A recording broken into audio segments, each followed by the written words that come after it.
Il existe des moments où un simple détail change la manière dont on comprend toute une pratique. Et l'histoire du yoga est remplie de ces détails silencieux. Des archives montrent des écarts significatifs entre ce qui était transmis il y a des siècles et ce qui s'est popularisé aujourd'hui. Des questions apparaissent lorsque l'on compare ces traditions à ce que l'on voit dans les studios et salles de sport actuelles.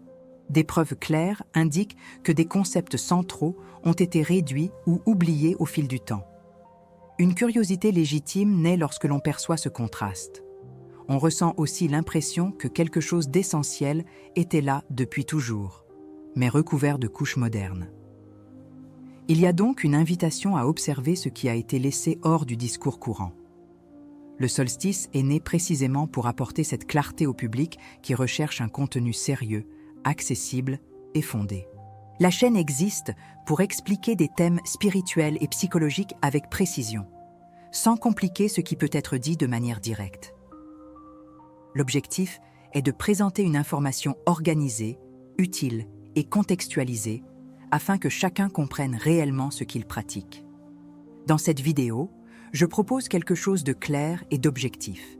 5 éléments du yoga ancestral qui ont disparu de l'enseignement moderne, bien qu'ils soient documentés dans des textes essentiels. Cette approche vous donne accès à des informations qui expliquent pourquoi la pratique actuelle semble parfois incomplète ou déconnectée. Sous cet angle, nous parlons de véritables piliers qui structuraient le système originel. Ainsi, vous comprendrez comment ces éléments fonctionnaient et pourquoi ils étaient indispensables. Le yoga ancien était radicalement différent de la version largement diffusée aujourd'hui. Des documents montrent que la pratique s'appuyait sur des techniques internes et non sur des postures physiques. Des récits indiquent que le corps avait une fonction instrumentale et non un rôle central. Des archives révèlent que l'attention, la respiration et le silence mental étaient considérés comme l'axe du travail. Des divergences évidentes si l'on compare cela à l'accent moderne mis sur la souplesse et le conditionnement physique. Mais cette différence a des conséquences pratiques car elle modifie entièrement l'expérience du pratiquant. Plus tôt le pratiquant de yoga comprend ce qui a été laissé de côté, plus tôt il évite des chemins qui mènent à la frustration ou à la stagnation. Le temps investi dans des pratiques incomplètes finit par consolider des habitudes qui n'aboutissent pas aux résultats intérieurs promis par les textes classiques. L'absence de ces éléments rend l'évolution mentale lente, même chez ceux qui pratiquent avec assiduité. Réintégrer ces bases ne demande pas de croyance, mais une orientation claire. Le contenu a été conçu pour que vous puissiez suivre chaque point sans nécessité de connaissances préalables. Mais l'objectif est également d'élargir la compréhension de ceux qui pratiquent ou enseignent. L'approche présentée ici est attentive, mais directe. Le résultat attendu est que vous terminiez cette vidéo avec une vision plus complète du yoga. Si ce thème résonne pour vous, suivez le contenu jusqu'à la fin, car chaque partie se relie à la suivante de manière essentielle. Si vous souhaitez approfondir votre pratique sur la base d'informations fiables, c'est un bon point de départ. Si vous voulez soutenir ce travail, il suffit de laisser un like et de vous abonner à Solstice. Si possible, partagez la vidéo avec quelqu'un qui recherche également de la clarté. Si vous souhaitez explorer d'autres thèmes de ce type, du contenu complémentaire est disponible sur la chaîne. Si vous êtes prêts, avançons maintenant vers le premier secret du yoga ancestral. En 1888, lors de la restauration d'un petit monastère dans le nord de l'Inde, des chercheurs consignèrent la découverte d'un ensemble de feuillets en Birmanie, usés, décrivant des pratiques de yoga centrées presque exclusivement sur l'esprit. Ce matériel incluait des passages compatibles avec le Yoga Sutra et des fragments mentionnant des exercices d'attention avant même que les postures ne soient systématisées. Ces archives révélaient le premier secret. Le yoga servait uniquement à entraîner la perception, non à structurer le corps.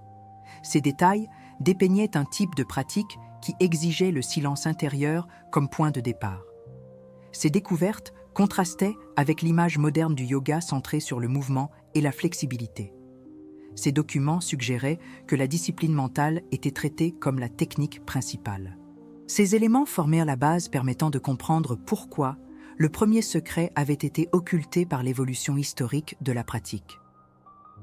Lorsque les chercheurs comparèrent ce matériel à des manuscrits conservés dans des bibliothèques monastiques, ils constatèrent que la force de la tradition mentale était plus profonde que ne le mentionne la littérature moderne. En étudiant des marginalia écrits par des pratiquants anonymes, ils trouvèrent des instructions conseillant de stabiliser l'attention avant tout exercice corporel. Ils analysèrent cette cohérence entre les textes et formulèrent l'hypothèse que le yoga physique, tel que nous le connaissons, est une adaptation pédagogique récente. En observant le contexte colonial et la popularisation des systèmes de gymnastique, ils remarquèrent le déplacement progressif de la pratique vers le corps. En réunissant des témoignages d'enseignants traditionnels, ils découvrirent que beaucoup confirmaient que l'entraînement mental était considéré comme indispensable. Ils comparèrent les sources et constatèrent que les techniques internes avaient été traitées comme un patrimoine avancé. Mais en organisant ces conclusions, ils réalisèrent que le secret n'était pas ésotérique, mais simplement négligé. Le problème apparut lorsqu'ils tentèrent de présenter cette découverte au public occidental, habitué à l'idée que yoga signifie mouvement. Le problème s'accentua lorsqu'ils perçurent la résistance d'écoles ayant structuré toute leur méthodologie autour de la pratique posturale. Le problème devint encore plus évident lorsque des spécialistes de l'éducation physique réinterprétèrent le yoga comme un exercice de conditionnement doté de bénéfices psychologiques secondaires. La tension s'installa lorsqu'ils constatèrent que cette version simplifiée était plus facile à enseigner à de grands groupes. Toutefois, la tension persista, car le matériel découvert montrait clairement que ce n'était pas l'objectif originel. En omettant l'entraînement de la perception, la pratique perdait son mécanisme principal. La tension, par conséquent, n'était pas seulement historique, mais méthodologique. La divulgation de ce secret provoqua un malaise chez les chercheurs, qui voyaient ce matériel comme une menace à la stabilité du discours institutionnalisé. Cela dérangeait parce que cela révélait un angle mort méthodologique concernant la fonction des postures. Les postures étaient des outils préparatoires et non des piliers de la discipline. Entraîner l'esprit était considéré comme une ingénierie psychologique et non comme une philosophie abstraite. Ainsi, la pratique originelle visait à réduire les distractions et à consolider des états d'attention continue. Cela rendait évident que cette structure était trop exigeante pour un enseignement de masse. La divulgation venait donc défier la narration moderne de façon irréfutable. Le conflit apparut lorsque les chercheurs réalisèrent que les pratiquants contemporains bénéficient du yoga même dans sa version physique. Le conflit devint évident car le bien-être apporté par les postures ne contredit pas les principes anciens. Il ne fait que ne pas les compléter. Cela perdure parce que le yoga moderne fonctionne, mais il fonctionne pour des raisons différentes de celles qui ont structuré sa création. Le conflit apparaît parce qu'il est possible de progresser physiquement sans progresser intérieurement. L'ambiguïté s'intensifie lorsque le pratiquant sent qu'il manque quelque chose sans parvenir à le nommer. Mais elle permet enfin de reconnaître que retrouver le secret mental n'invalide pas le yoga moderne, il l'élargit simplement. Cet épisode montre comment un changement culturel peut altérer l'essence perçue d'une tradition entière. Il démontre pourquoi les techniques mentales ont disparu de l'attention populaire. Il nous aide à comprendre que la pratique physique s'est développée parce qu'elle était enseignable, vendable et organisable. Cela renforce l'importance de reconnaître l'esprit comme le territoire central de la discipline. Si ce premier secret élargit déjà votre perception de ce que le yoga a réellement été, continuez avec moi, car les suivants révèlent des structures encore moins connues. Si vous percevez que votre pratique peut gagner une nouvelle dimension, restez attentif à la suite de la vidéo. Si ce contenu a apporté de la clarté, vous êtes exactement là où vous devez être. Si vous souhaitez suivre la série complète, il vous suffit de rester avec moi dans les prochaines minutes. Si vous souhaitez soutenir le travail, un like et une inscription renforcent la continuité de ce contenu. Si possible, partagez-le avec quelqu'un qui recherche de la profondeur. Si vous êtes prêt, avançons vers le prochain secret. En comprenant que le yoga originel était majoritairement mental, l'étape suivante naturelle consiste à observer quel outil les anciens utilisaient pour maintenir l'esprit en place. Dans les traités classiques, cet outil porte un nom précis, pranayama, l'ensemble des techniques qui régulent la respiration afin de moduler les états internes. En termes simples, le deuxième secret a été découvert lorsqu'ils ont compris que l'on ne modifie pas le flux des pensées en pensant différemment, mais en ajustant le rythme du système respiratoire. Des recherches modernes montrent qu'une respiration plus lente et rythmée augmente la variabilité de la fréquence cardiaque, signe d'une plus grande flexibilité du système nerveux autonome. Cette flexibilité est directement liée à la capacité de retrouver de la stabilité après un pic de stress. Lorsque nous relions ces données à ce que décrivent les textes anciens, nous voyons que la respiration était traitée comme l'axe opérationnel du yoga, et non comme un détail. Le deuxième secret consiste donc à reconnaître que le contrôle conscient de la respiration était le panneau central de commande de la pratique ancestrale. Au quotidien, la plupart des personnes respirent de manière automatique, rapide et superficielle, principalement par la partie haute de la poitrine. Ce schéma est associé à des états de vigilance constante, comme si le corps se préparait en permanence à réagir à une menace.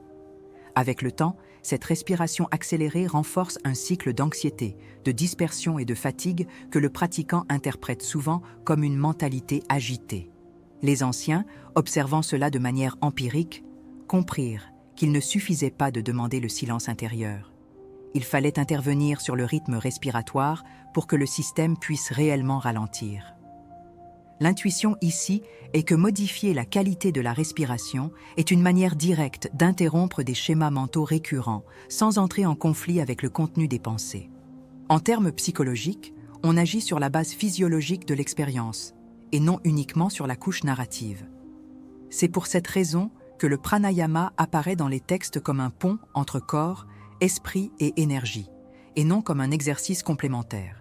La pratique que je vais proposer maintenant est une variation rarement enseignée dans des contextes généralistes, mais cohérente avec les descriptions traditionnelles et avec ce que les études récentes indiquent sur la respiration rythmée.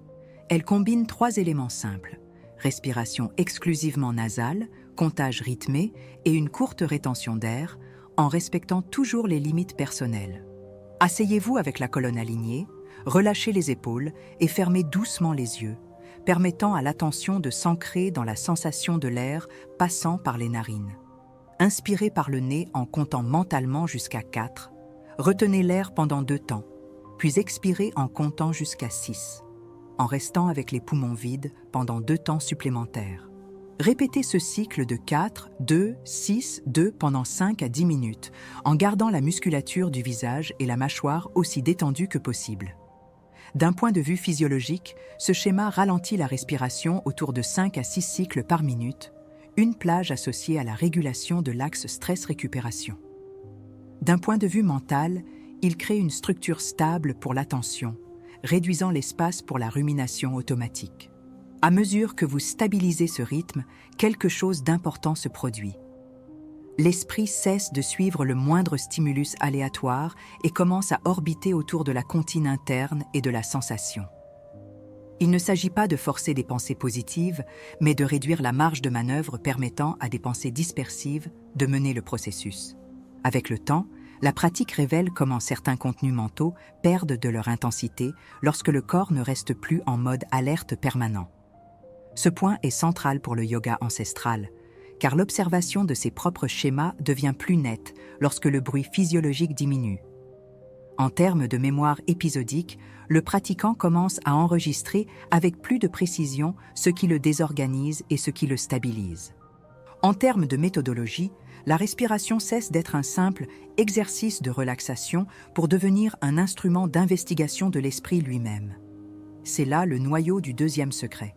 Le pranayama ne sert pas seulement à apaiser, mais à révéler comment fonctionnent vos propres schémas cognitifs. Une fois cette base respiratoire établie, les textes anciens introduisent un 3e niveau de raffinement rarement enseigné de manière systématique aujourd'hui.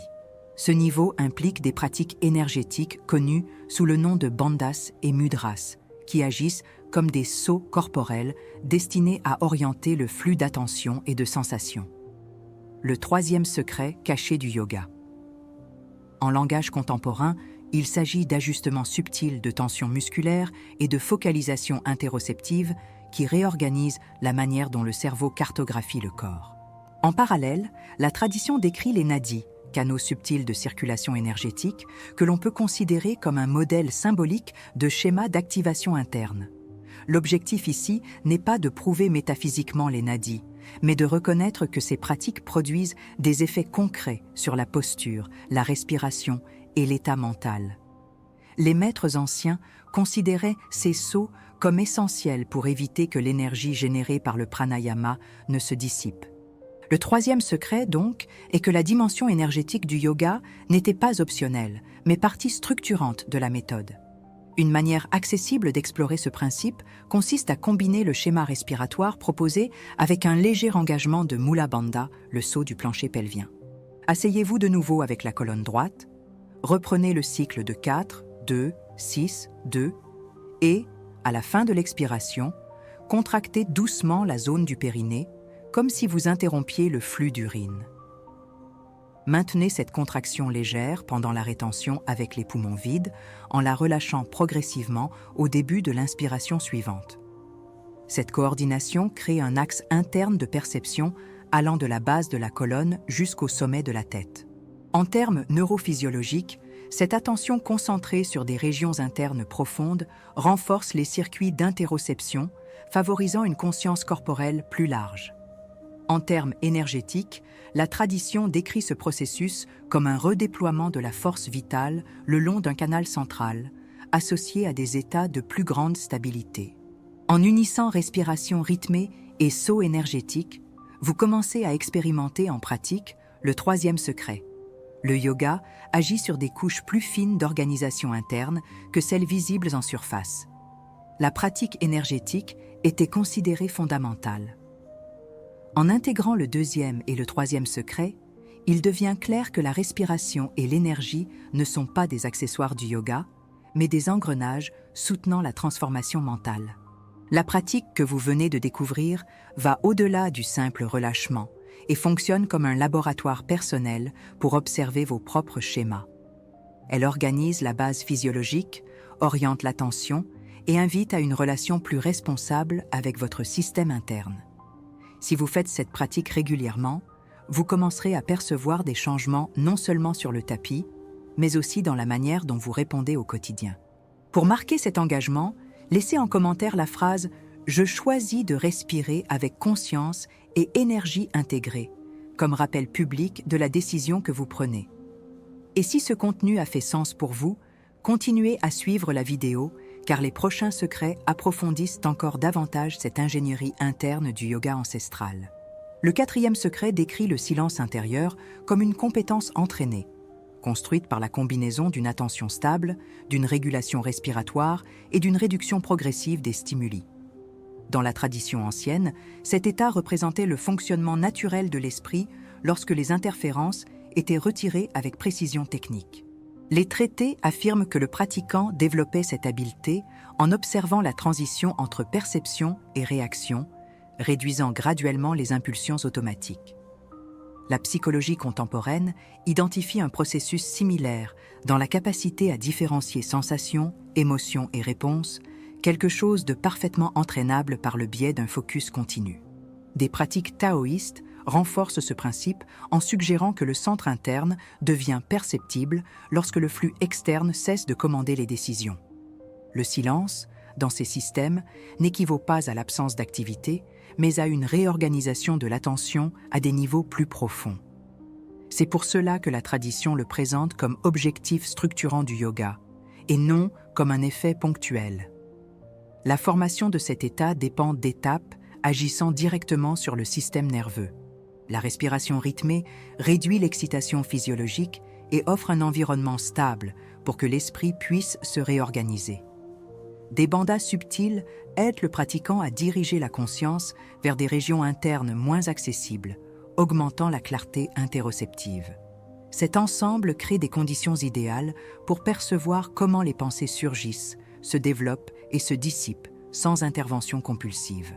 Le bouddhisme décrit une dynamique comparable en expliquant que l'esprit cesse de s'identifier immédiatement à chaque contenu qui apparaît. Des études en neurosciences indiquent que cette prise de distance réduit le volume d'activité dans des zones liées à la rumination. Ainsi, le silence intérieur émerge comme un processus technique, soutenu par des bases physiologiques, cognitives et contemplatives. Lorsqu'il est appliqué avec constance, ce procédé révèle des schémas habituellement invisibles. Tensions émotionnelles, impulsions répétitives et croyances automatiques deviennent plus faciles à reconnaître, car l'esprit ne réagit plus au même rythme accéléré. Le pratiquant observe les conflits internes comme des phénomènes transitoires et non comme des vérités définitives. Cette perspective permet des choix plus équilibrés, réduit la charge cognitive et renforce la clarté mentale. La tradition taoïste interprète ce moment comme un retour à l'axe central, dans lequel l'action devient cohérente avec l'intention. Le silence, de cette manière, n'est pas une rupture, mais un alignement. Le 5e secret affirme que l'éthique était traitée comme un outil technique et non comme une recommandation morale. Yamas et niyamas fonctionnaient comme des ajustements comportementaux destinés à réduire les contradictions internes qui nuisent à la stabilité attentionnelle. Chaque principe éliminait des tensions inutiles entre intention et comportement, créant une cohérence psychologique. La psychologie reconnaît un phénomène similaire en décrivant l'importance de vivre en accord avec des valeurs personnelles claires. Lorsqu'il y a cohérence, le cerveau réduit l'effort nécessaire pour gérer les conflits internes, libérant de l'énergie pour des processus mentaux plus subtils. La tradition bouddhiste souligne que cet alignement évite les perturbations émotionnelles récurrentes. C'est pourquoi l'éthique apparaît dans les textes anciens comme fondement technique et non comme ornement spirituel. L'application pratique de cette structure éthique produit des effets immédiats sur l'organisation émotionnelle. Les choix quotidiens génèrent moins d'usure, car ils ne contredisent plus les objectifs internes. Le pratiquant ressent une réduction de l'autocritique excessive, puisqu'il abandonne des comportements qui alimentent la tension. Les relations personnelles gagnent en clarté, car l'esprit ne fonctionne plus sous l'emprise d'impulsions contradictoires.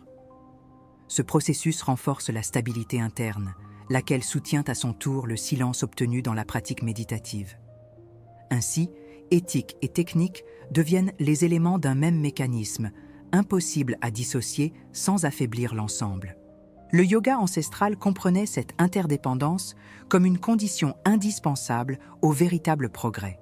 La combinaison des secrets 4 et 5 révèle que la transformation interne ne dépend pas uniquement de technique, mais d'un contexte comportemental permettant qu'elle fonctionne.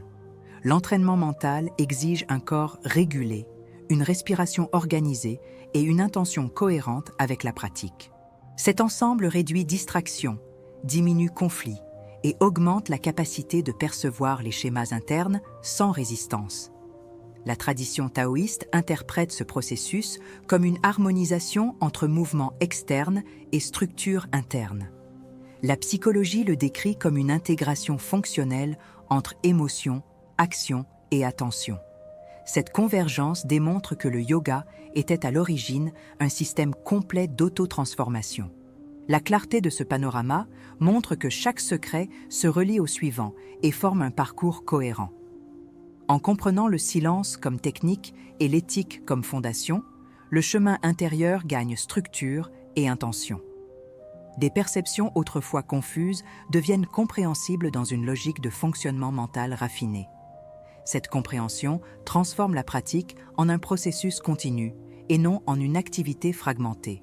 Celui qui reconnaît cette logique perçoit que sa propre trajectoire dépend de choix faits au quotidien. Pour consolider cette compréhension, laissez en commentaire la phrase « Je maintiens la cohérence pour fortifier mon esprit ». Ce geste renforce votre engagement envers le processus et aide à intégrer ce que nous avons étudié ici. La question qui demeure après avoir revisité ces secrets est simple et taoïste. Qu'est-ce qui naît dans votre esprit lorsque vous cessez de poursuivre des réponses et observez simplement ce qui émerge? Chaque enseignement présenté ici pointe dans cette même direction, bien que par des chemins différents. Chaque technique révèle des couches de ce qui se meut en vous lorsque le bruit diminue. Chaque insight montre que la pratique ne consiste pas à accumuler, mais à affiner. Chaque étape renforce la perception de ce qui était déjà présent, mais encore non reconnu. Chaque geste intérieur crée un espace permettant à une autre manière de voir le monde de devenir possible. Chaque question semée aujourd'hui peut mûrir à son propre rythme. En suivant cette trajectoire, vous avez reçu non seulement des informations, mais une lentille pour réorganiser votre relation avec l'esprit. En comprenant la respiration comme axe, l'énergie comme structure et l'éthique comme stabilité, le terrain intérieur a gagné des contours plus nets. En percevant le silence comme technique, votre attention a trouvé un point d'appui fiable. En intégrant ces idées, le processus d'autotransformation cesse de paraître abstrait. En reconnaissant la cohérence entre tradition et psychologie, votre pratique devient intelligible. En poursuivant cet apprentissage, vous renforcez un chemin qui ne dépend pas de la hâte. En demeurant attentif, vous découvrez que chaque pas révèle le suivant. L'investigation interne se poursuit lorsque vous décidez de vous regarder avec précision et douceur. La pratique s'approfondit lorsque de petits choix quotidiens reflètent ce que vous avez compris ici. Le silence devient manifeste lorsque la respiration trouve son rythme et que le corps offre son soutien. L'énergie s'organise lorsque l'esprit cesse de résister à son propre processus. L'éthique se renforce lorsque vos actions deviennent cohérentes avec votre orientation intérieure. La trajectoire gagne en consistance lorsque vous partagez vos perceptions avec sincérité. La conversation se poursuit dans les commentaires, où vous pouvez laisser vos réflexions et inviter d'autres personnes à cette recherche silencieuse.